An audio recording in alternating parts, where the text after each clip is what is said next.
What's going on, guys? DJ Nyla Symone here with Stepping Up with Serato. I am your host for the month. As you know, it's Women's History Month, so I'll be hosting all month long.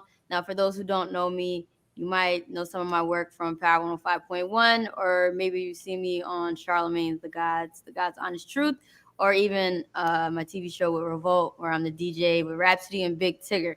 But today is not about me. We're about to get into a few of my peers that I really actually admire. And I got to tell some stories because we've never actually met in person, but I've definitely have at least seen Noodles spin in Bitesize. I'm actually just really impressed with your resume. So let's just get right into it.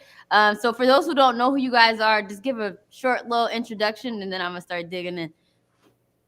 Okay.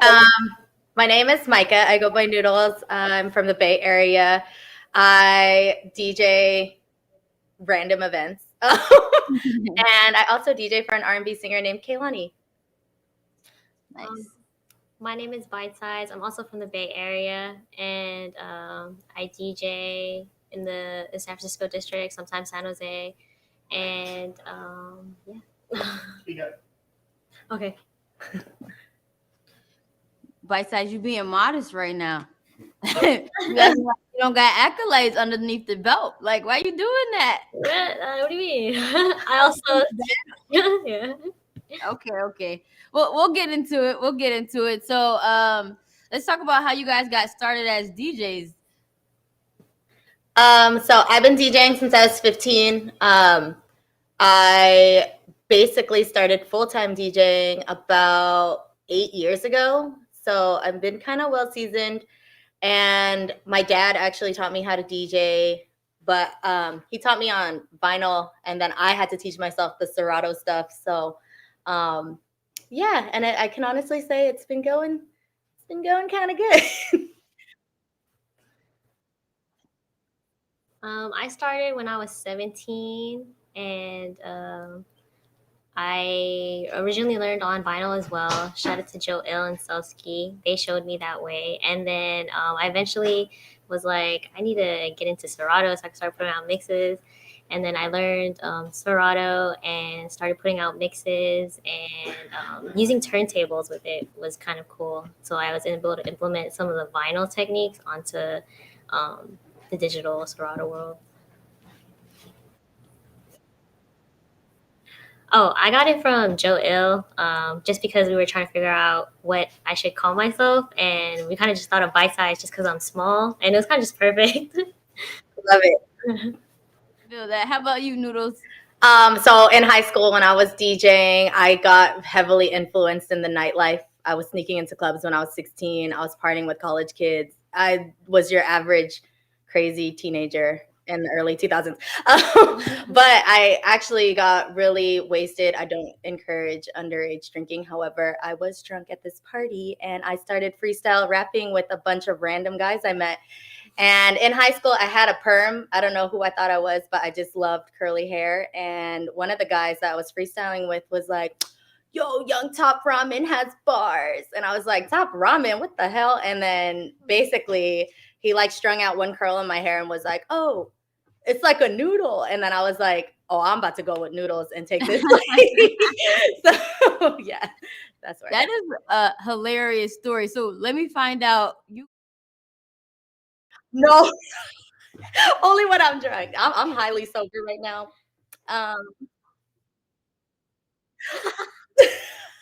Maybe one party.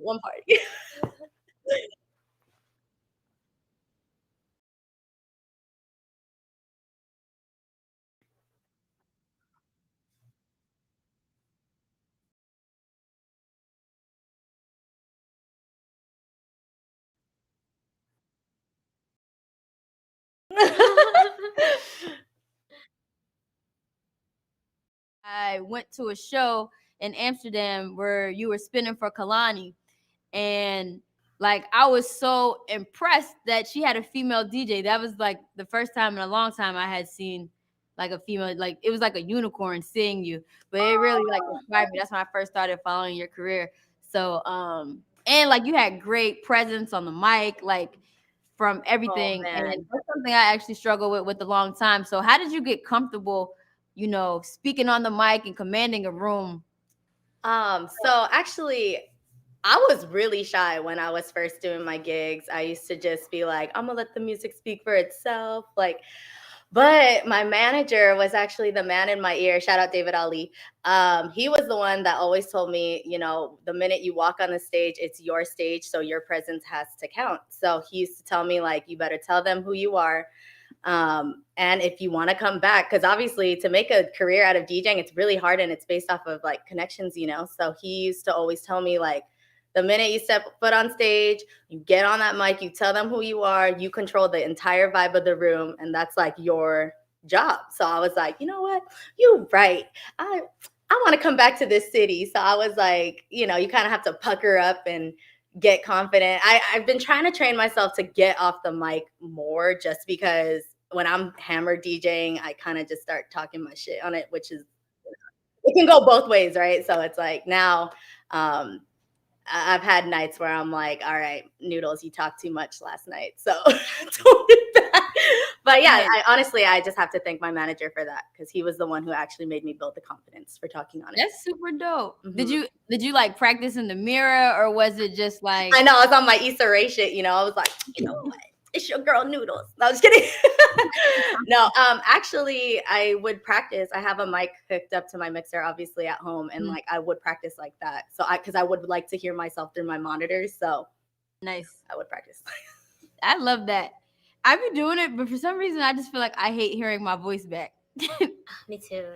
Like, I just like living in the moment, and then after it, I'm like, okay, good. I don't want to hear it no more. Or like someone records your mixes and you hear yourself and you're like, oh, turn it off. Like, I don't feel like yeah, it's really interesting. But okay, so Bitesize, how did you get into being a turntablist? Because that's not like the most common thing. I know there's a lot of female DJs now today, or women getting inspired by it, but they're not taking the turntablist route.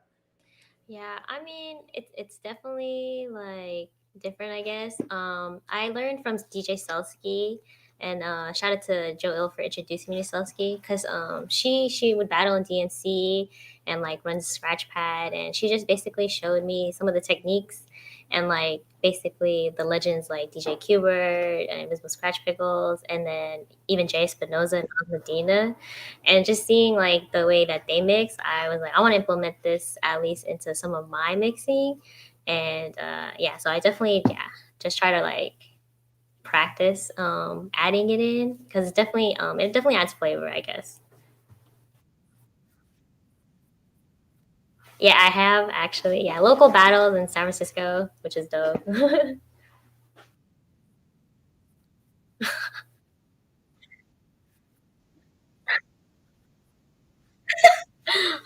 What's cool about it is that like it was all against like all guys. So yeah, it was, like, so it was cool. That's what I'm saying. That's why you can't be so modest about it. It's like, yeah. You gotta put that in, man. I love that. That's so dope. What did it feel like to win against a bunch of guys? Like, did they give you a hard time, or was it peace and love? I would say definitely at first, like, like even like during the battle, like of course they would like do disses and attack me, like, oh, this bitch, right? They use that in their sets, like for songs, I was like, I don't need to do that. So then I just like, mix it how I would, and then like after it was all peace and love, they were like, dude, that was dope, congrats. So it was good. It's definitely like, it's cool to battle sometimes, and like, like everyone's all competitive and shit. Yeah. No, I get that. They had no choice but to be peace and love, because they have to respect it, Yeah. It's respect at the end of the day. So I love that you won, and I hope you keep killing them. So what type of music are you guys into? I heard you guys say that, or I was eavesdropping on your conversation. We're pivoting into different genres. Let's talk about that. So personally, I'm mostly known for playing like rap and R&B stuff, but as of lately, I've been kind of dabbling more into the electronic realm. And I've always grown up on like the Bloghouse era, like all the like 8-tracks, all the Ed Banger and all that shit. And like I personally have been really, because it's like so new to me, I never used to play like EDM and stuff. So now that I'm getting booked and being seen with like Insomniac, I feel like it's making me fall in love with the craft of DJing again because it's making me dig harder for like new stuff I'm not in my comfort zone with. So yeah, electronic music is kind of the route I'm kind of heading towards. But I love rap and R&B. I will always throw down at one of those parties. Yeah, I get that. Respect. What about you, Bite Size?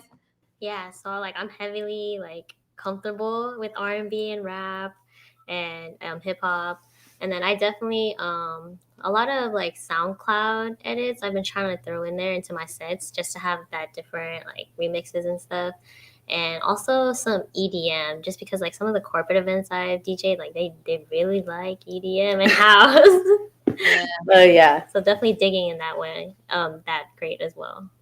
That's so funny you guys are transferring to EDM. I was just talking to OP about this last week about how like I'm getting bored with hip hop and rap and I'm feeling uninspired. So I started getting into funk. Yeah, that's nice. What made you go to EDM? Like I'm curious as to how that piqued you.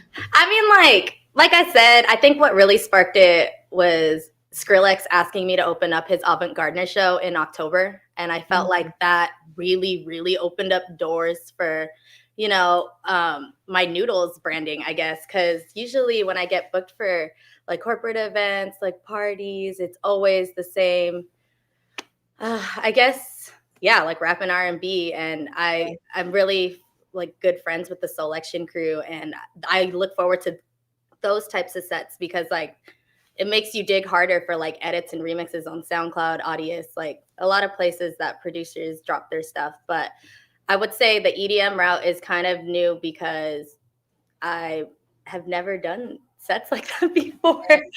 But I love it. It's so much fun and the kids love it in the crowd and it's really it's new and refreshing.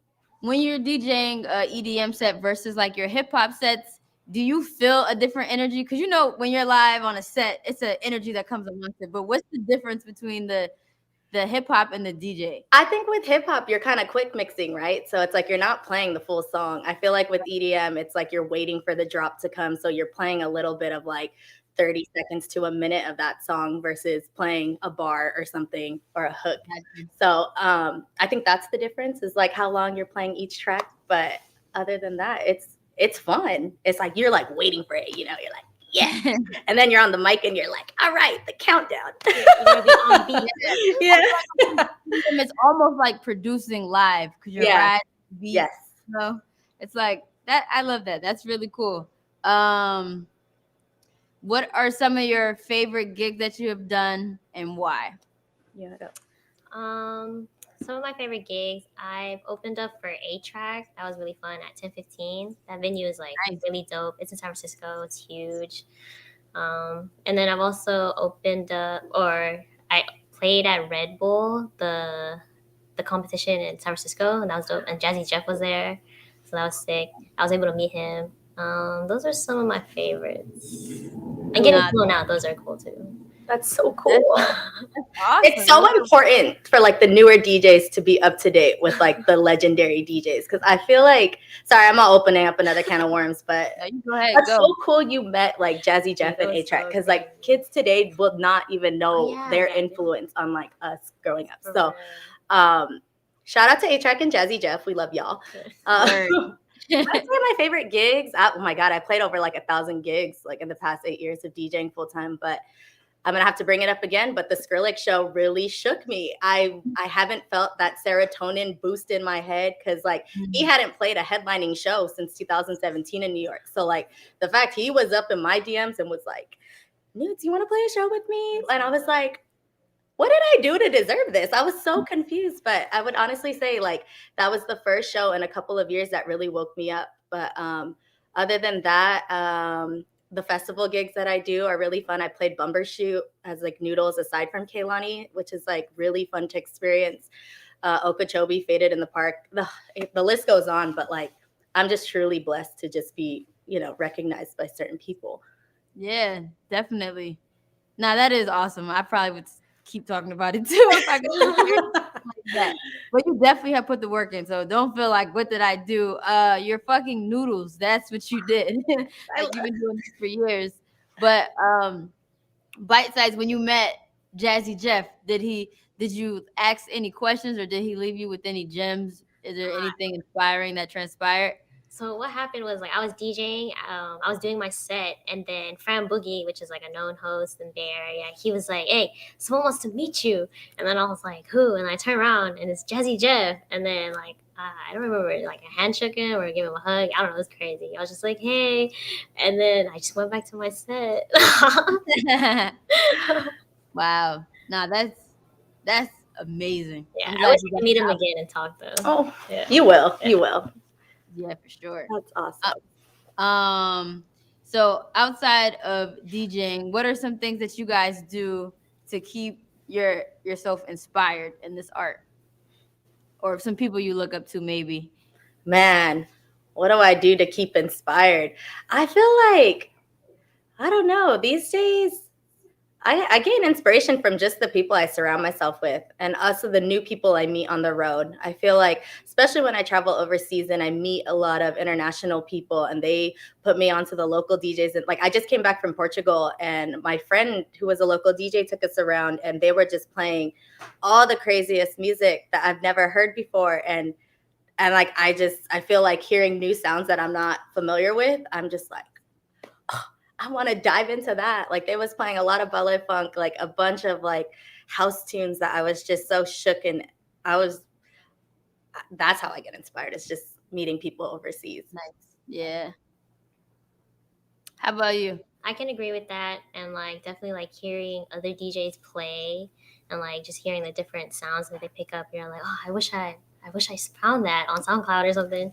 And like I also teach kids DJing on vinyl, so like seeing them get inspired and like learning like the craft like definitely inspires me. Like it teaches me something new every day from teaching them. So yeah, those are some ways. That's super dope. I love that you're paying it forward.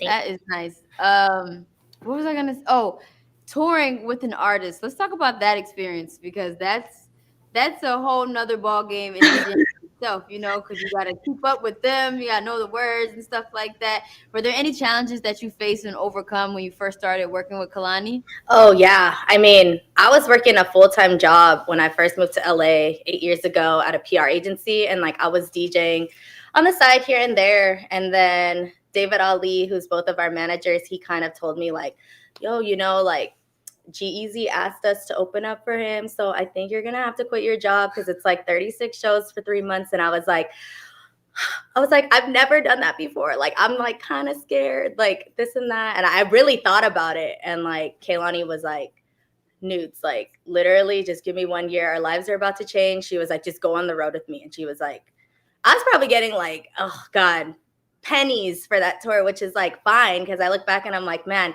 it really makes sense once you put in like the hard work. Like if you can really make it work, like God's always gonna have you. So that tour changed my life, because if I never quit my job, I wouldn't have met people at the after parties, promoters in different cities who brought me back to just like be Noodles without her. So like, I think, and it's important when you are an artist as DJ, is you don't lose your identity in itself. It's like you still, like I was very thorough, like all love to Kaylani, but like on most flyers, I would be like, you're not putting me as just Kaylani's DJ. Like you're going to know me as Noodles separately from her. And, like my team, that's just how we built up my branding for myself. So it's good to never lose yourself when you're in situations like that. Yeah. Now that's really important, is not being overshadowed. And I think that's like with anything, being like a radio DJ or a TV DJ or DJing for somebody, you still got to have like your own, I guess, like lane. Bitesize,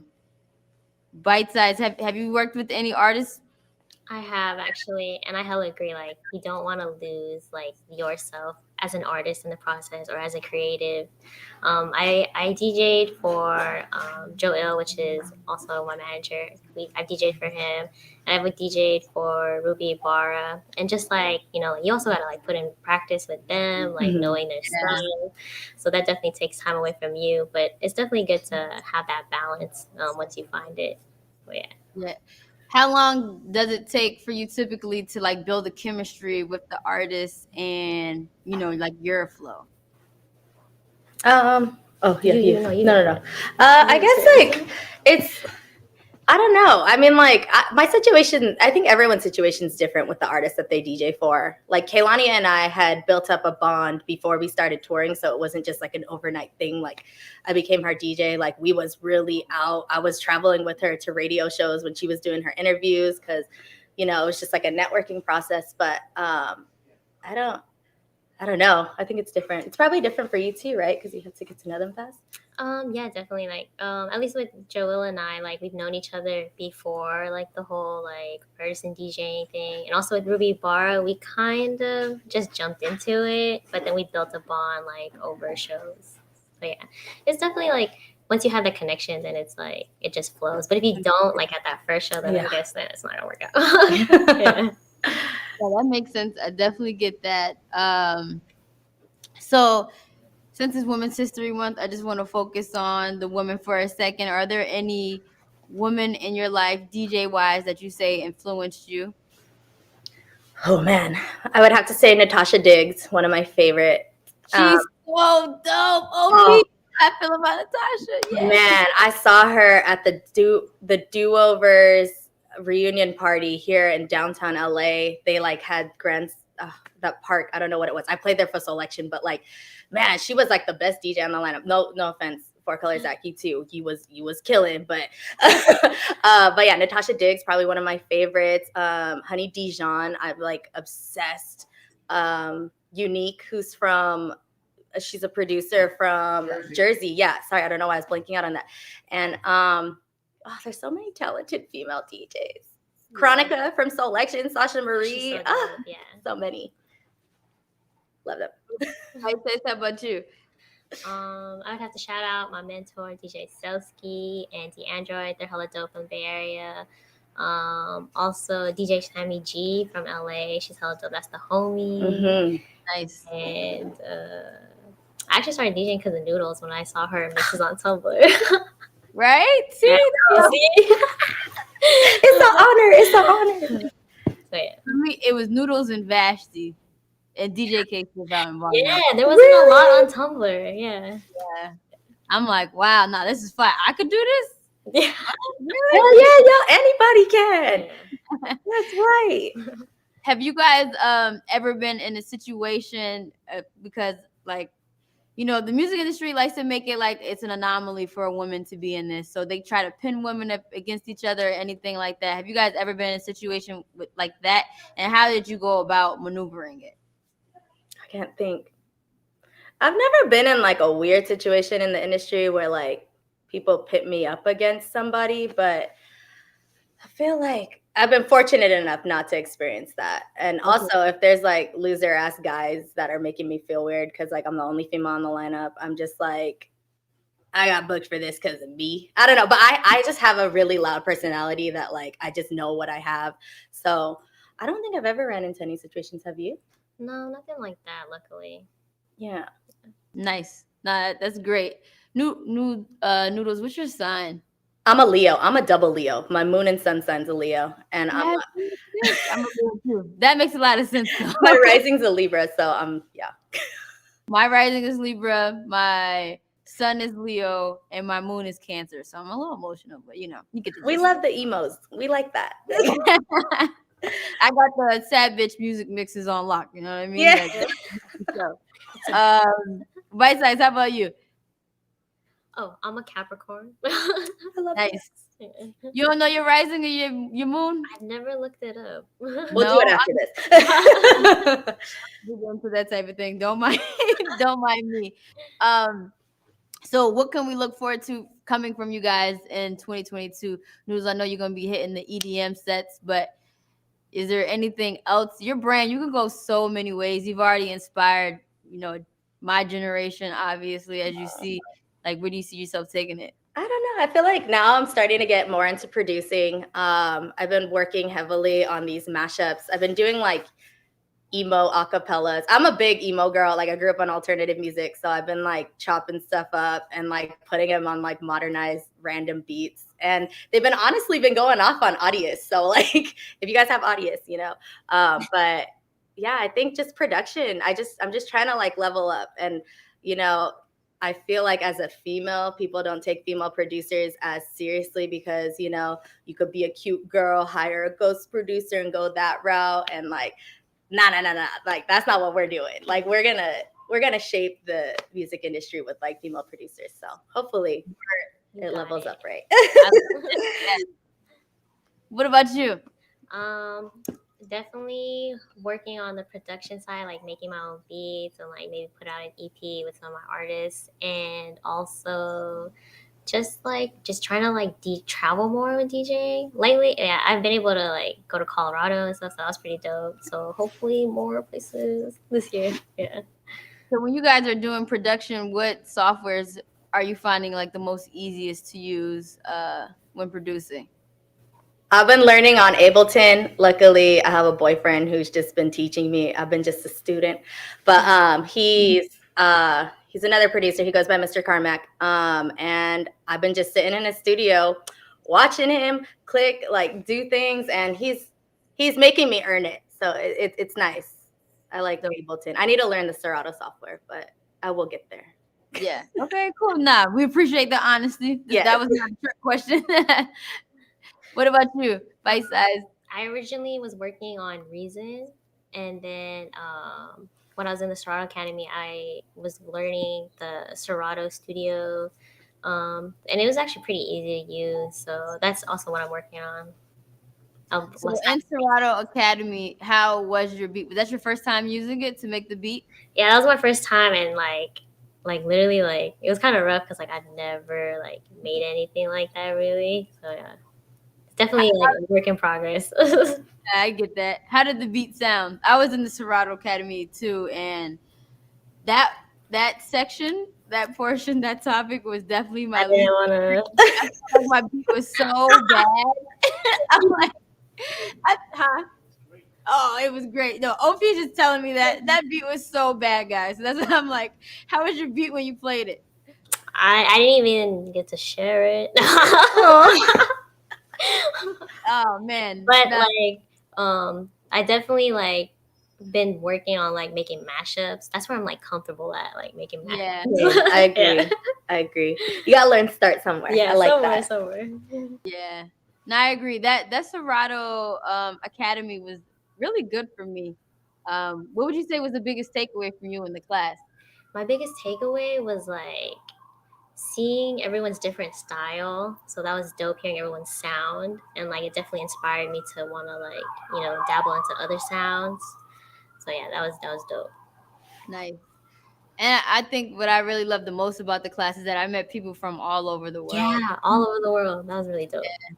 New Zealand, California, and you see like it's different times of day for each person, but we're all here bonding over like one love. Yeah.